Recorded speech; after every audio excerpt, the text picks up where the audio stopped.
11/11/24 રોજ ઉમરા પોસ્ટે વિસ્તારમાં એક ઘરફોડ ચોરીનો ગુનો દાખલ કરવામાં આવેલ, જે ગુનામાં મગદલ્લા ગામમાં એક અમૃતભાઈ ડાયાભાઈ ભંડારીના ઘરમાં 137.5 ગ્રામના દાગીનાની ચોરી થયેલ, જે કુલ મુદ્દામાલ 5,33,250 રૂપિયાની ઘરફોડ ચોરી થયેલ. જે ક્રાઇમમેનને ખબર પડતા ક્રાઇમમેનના અધિકારીઓ વિઝિટમાં ગયા. વિઝિટ દરમિયાન એવી ખાનગી બાતમી મળી કે આ ઘરફોડ ચોરી એમના અમૃતભાઈ ડાયાભાઈના સગા સાળા જયકુમાર ભંડારીનાઓ જે સુમનદીપ આવાસમાં રહે છે એમને જ કરેલાની જણાઈ આવતા એમને અહીંયા લાવી ક્રાઇમબ્રાન્ચની ઓફિસમાં લાવી સઘન પૂછપરછ કરતા એમને ચોરીનો ગુનો કબૂલ કરેલ છે. જે ચોરીના ગુનામાં પોતે ચોરી એટલા માટે કરેલાનું કે એમની એક એક્ટિવા લેવાની હતી, જે એક્ટિવામાં 20,000 રૂપિયા ખૂટતા હતા, જે એમના બનેવી પાસેથી એમને માગ્યા.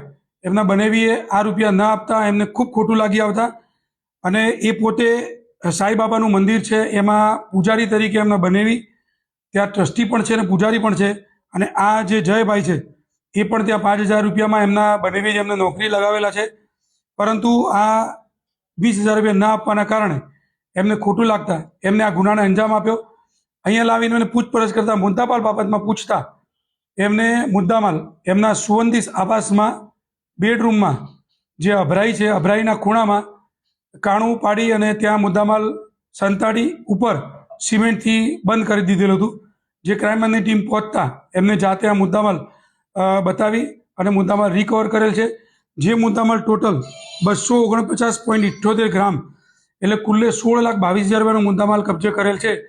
જે ફરિયાદીને હતું કે 5,33,000નો મુદ્દામાલ છે, પરંતુ એ મુદ્દામાલ 16,22,000નો ટોટલ મુદ્દામાલ રિકવર કરેલ છે અને ગુનો ડિટેક્ટ કરેલ છે.